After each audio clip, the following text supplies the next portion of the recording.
Hi welcome to my mini vlog. ಇದು Ashwini from Davanagere. ಈ ವರ್ಷದ ಮೊದಲನೇ ಮೇಕಪ್ ಆರ್ಡರ್ಗೆ ಹೋಗ್ತಾ ಇದ್ದೀವಿ. ಏನಪ್ಪ ಅಂತಂದರೆ ನನ್ನ ಹತ್ರ ವೆಹಿಕಲ್ ಐತೆ, ಬಟ್ ಡ್ರೈವಿಂಗ್ ಮಾಡೋಕ್ಕೆ ಬೋರ್. ಅದಕ್ಕೆ ನಮ್ಮ ಬಾಸ್ನ ಕರೆಸಿದ್ದೆ, ಅವ್ರು ಕರ್ಕೊಂಡು ಹೋಗ್ತಾರೆ ಲೊಕೇಶನಿಗೆ ಅಂತೇಳಿ. ಪಾಪ ಅಲ್ಲೇ ಹೋಗ್ತಾ ರೋಡಲ್ಲೇ ಒಂದು ಎಳ್ಳೀರು ಕುಡ್ಕೊಂಡು ಹೋದ್ವಿ. ಬಟ್ ಏನಪ್ಪ ಅಂದರೆ ಸ್ವಲ್ಪ ಟೈಮಿಂಗ್ ಚೇಂಜ್ ಆಯಿತು. ಕ್ಲೈಂಟ್ ಹೇಳಿದ್ದು 4:30ಗೆ, ಆಮೇಲೆ ಮತ್ತೆ ಅವ್ರು 6 o'clock ಬರೋಕ್ಕೆ ಹೇಳಿದ್ರು ಅಂತೇಳಿ ಸ್ವಲ್ಪ ಟೈಮ್ ಇತ್ತು ಅಂತೇಳಿ ನಮ್ಮ ಬಿಸ್ನೆಸ್ಸಿಗೆ ನಾವೇ ಪ್ರಮೋಟರು. ಸೊ ನಮ್ಮ ಪಾರ್ಲರ್ ಹತ್ರ ಒಂದು 4-5 ಚೌಟ್ರಿ ಇದ್ದಾವೆ. ಆ ಚೌಟ್ರಿ ಹತ್ರ ಎಲ್ಲನೂ ಪೋಸ್ಟರ್ ಎಲ್ಲ ಅಂಟಚ್ ಬಂದ್ವಿ. ನೆಕ್ಸ್ಟ್ ನಾವು ಹೊರಟಿದ್ದೆ ಕ್ಲೈಂಟ್ ಲೊಕೇಶನ್ಗೆ.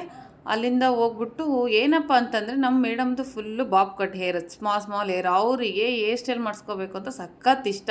ಸೊ ಅವರು ಲಾಸ್ಟ್ ಒಂದು ಸರ್ತಿ ನನ್ನ ಕಡೆನೇ ಮೇಕಪ್ ಮಾಡಿಸಿದ್ರು. ಅವಾಗ ಹೇಳಿದ್ರು, ಅಶ್ವಿನಿ ಕಟಿಂಗ್ ಮಾಡಿಸಿಲ್ಲ, ನನಗೆ ಹೇರ್ ಸ್ಟೈಲ್ ಮಾಡಿಕೊಡು ಅಂತೇಳಿ. ಸೊ ನಮ್ಮ ಮೇಡಮ್ದು ಯಾಕೆ ಆಸೆ ಈಡೇರಿಸಬಾರ್ದು ಅಂತೇಳಿ ನಾವಂದ್ರೆ ಏನು ಕಮ್ಮಿನಾ, ಹೇರ್ ಸ್ಟೈಲ್ ಮಾಡೇ ಮಾಡ್ತೀವಿ ಅಂತ ಏರ್ಸ್ಕೊಟ್ರು. ಸೊ ಹಂಗಾಗಿ ಹೇರ್ ಸ್ಟೈಲು ಮೇಕಪ್ಪು ಎಲ್ಲ ಮಾಡಿಕೊಟ್ಟೆ. ಅವ್ರ ಬರ್ಡೇ ಇರೋದ್ರಿಂದ ಬರ್ಡೇಗೆ ಒಂದು ವಿಶ್ ಮಾಡಿ ನೆಕ್ಸ್ಟ್ ನಾವು ಹೊರಟಿದ್ದೆ ಮನೆ ಕಡೆ. ಅಲ್ಲಿ ನೋಡಿದ್ರೆ ಯಾರೋ ಚಳಿಗೆ ಬೆಂಕಿ ಕಾಸ್ತಾ ನಿಂತಿದ್ರು. ಅವ್ರು ನಮ್ಮ ಕ್ಯಾಮ್ರಾ ನೋಡಿ ಫುಲ್ಲು ಟೆನ್ಷನ್ ಆಗ್ಬಿಟ್ರು.